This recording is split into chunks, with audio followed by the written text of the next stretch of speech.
કચ્છ જિલ્લામાં ખેડૂતોના હિત અને વીજ કંપનીઓના વિરોધમાં કોંગ્રેસ દ્વારા શરૂ કરાયેલી ખેડૂત અધિકાર પદયાત્રાને ખેડૂતોનો નોંધપાત્ર પ્રતિસાદ મળી રહ્યો છે।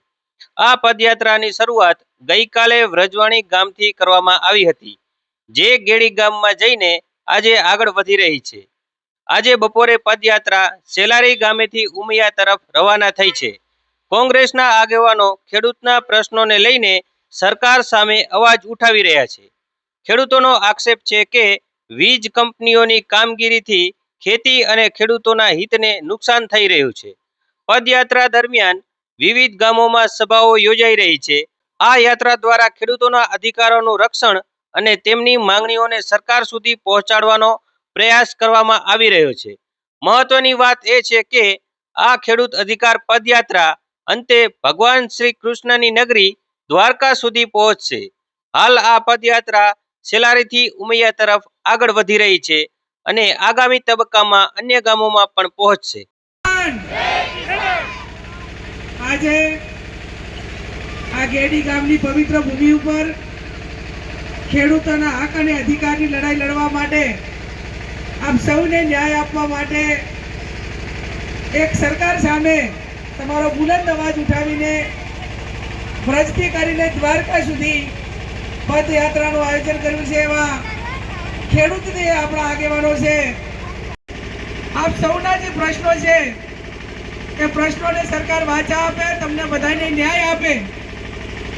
એક સંસદ સભ્ય તરીકે નહીં પણ એક ખેડૂતની દીકરી તરીકે તમને બધાને એક સાથ સહકાર આપવાને તમારી લડાઈની ભાગીદાર એક ટેકેદાર તરીકે અહીંયા તમારા બધાની વચ્ચે આવી।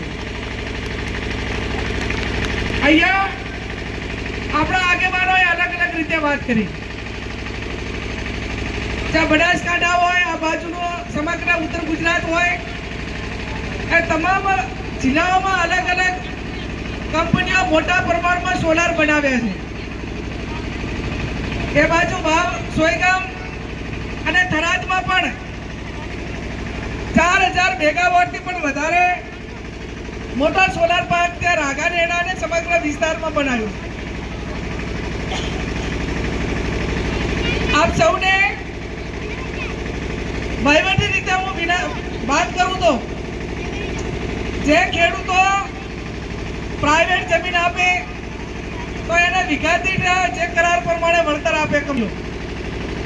આપણી જે તે ગામની જે ગૌચરની જમીનો હોય, પડતર જમીનો હોય કે જે વર્ષોથી આપણો માલ એમાં ચરીને અને એ આપણી જે એક વાગડની ભૂમિ છે કે આ સમગ્ર વાગડ વિસ્તાર કે અહીં તમારું તો બધાયનું પૂરું કરતા પણ અમારા બનાસકાંઠા અને પાટણનો આખો માલ એ આ વાગડમાં 4 મહિના અહીંયા ચરવા માટે ગાયો આવતી અને અમારા માલધારીઓને મદદ કરતા। આજે બધી જમીનો પ્રાઇવેટ કંપનીઓને આપતા આ તમામ જમીનો અકલાઈ ગઈ, એનો વેપાર થઈ ગયો।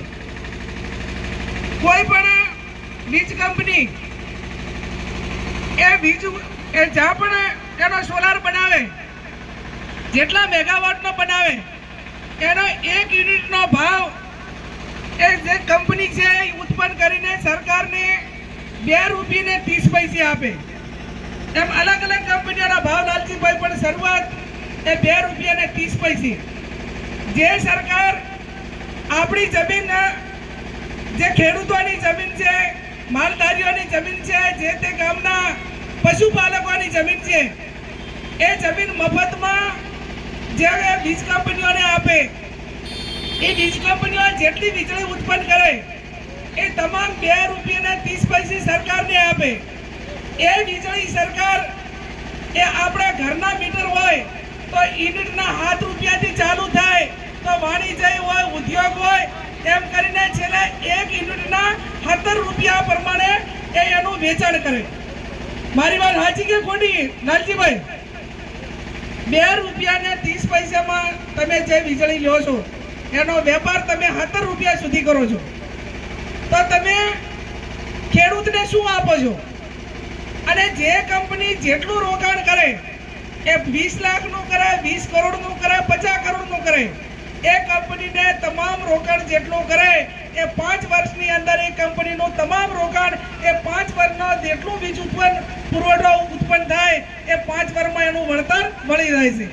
અને સરકાર એ જમીનના કરાર કેટલા વર્ષ કરે તો 30 વર્ષ. હવે તમે 25 વર્ષ વીજ કંપનીઓ એ આપણી જમીન અને આપણા પોતાના રોકાણ ઉપર કરોડો રૂપિયા કમાય.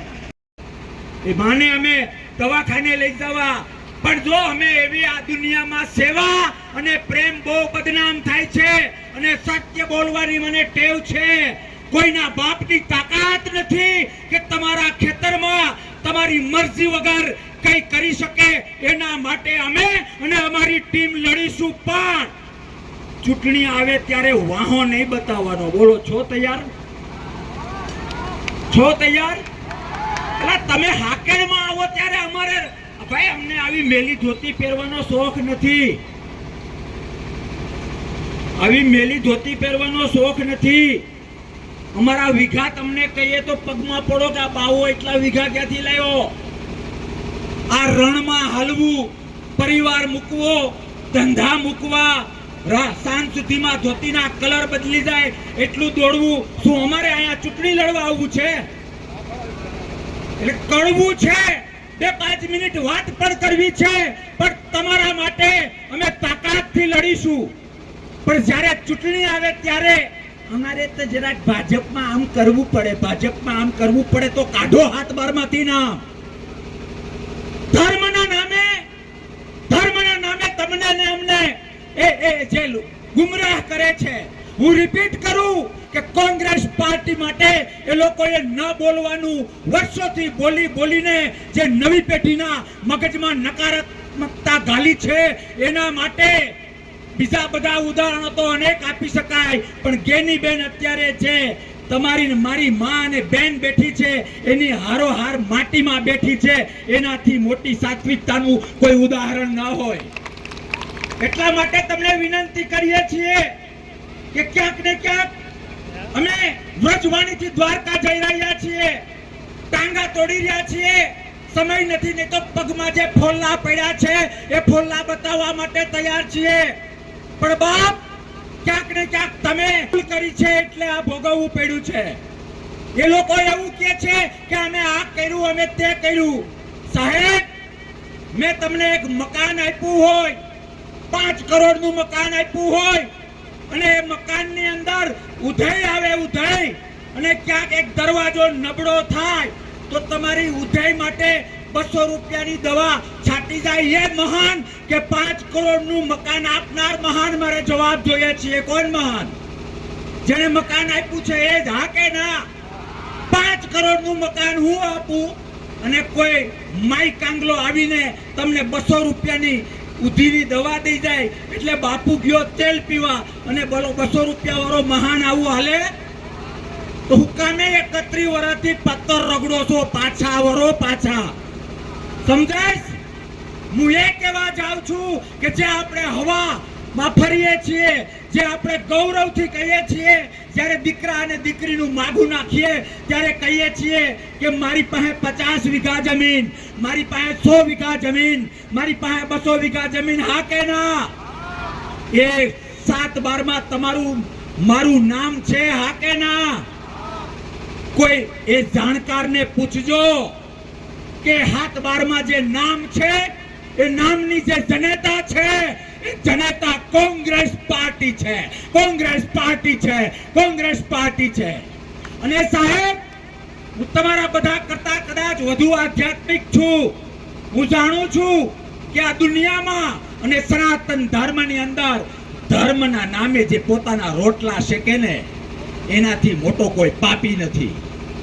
ધર્મના નામે જે રોટલા શેકે એનાથી મોટો કોઈ પાપી નથી. એટલે તમને 2 હાથ અને ત્રીજું માથું જોડીને વિનંતી કરવા આવ્યા છીએ કે અમારે હોશલાની જરૂર નથી.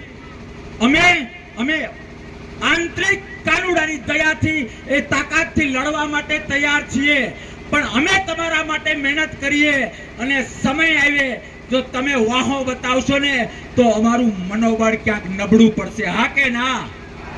બોલો, ખેતી માટે 7 બારમાં નામ બચાવવા માટે, થાંભલાઓની 1, 2 અને 3 કરવા માટે, કંપનીઓની 1, 2 અને 3 કરવા માટે લડવા માટે તૈયાર છો? હા કે ના? કોઈ બીજેપી વાળો મિત્ર તમારો હોય, કોઈ બીજેપી વાળો નેતા તમારો હોય તો એને કહેજો કે તમે કંપનીઓને એટલો પ્રેમ કરો છો, તમે કોર્પોરેટ જગતને એટલો પ્રેમ કરો છો, અમે તમારા બાપનું બગાડ્યું શું? શા માટે અમારી માની છાતી જેવી અમારી ખેતી, અમારી ધરતી ઉપર તમે જે થાંભલા ખોડો છો? ચલો વિકાસના નામે ખોડતા હોવ તો માની લીધું, પણ વળતર તો દેવું પડે. હા કે ના? માંગવા તૈયાર છો? લડી લેવા તૈયાર છો?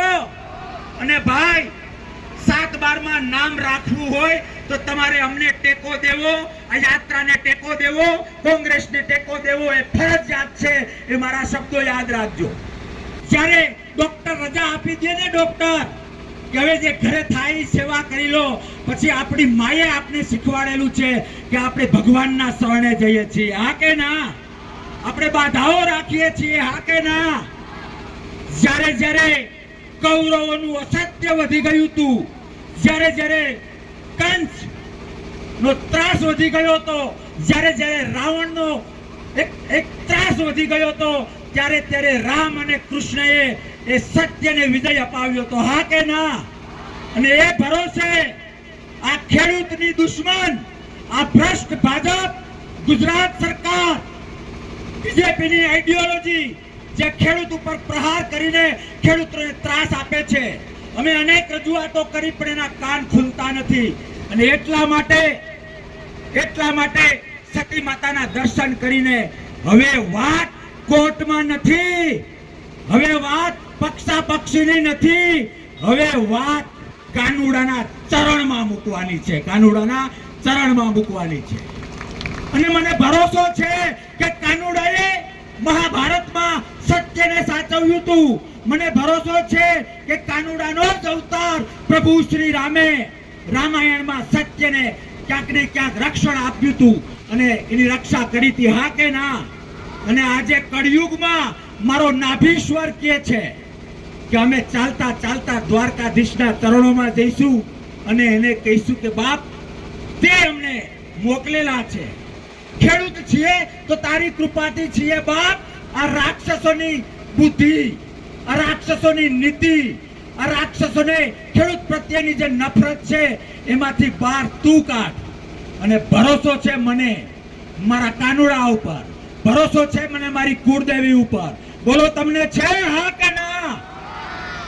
તો કૃષ્ણની આબરૂ સાચવવા માટે, ધર્મની આબરૂ સાચવવા માટે, ધર્મના નામે જે લોકો પોતાના સ્વાર્થ સિદ્ધ કરે છે એના કાન વિંધવા પડે અને વિંધવા પડે. હા કે ના?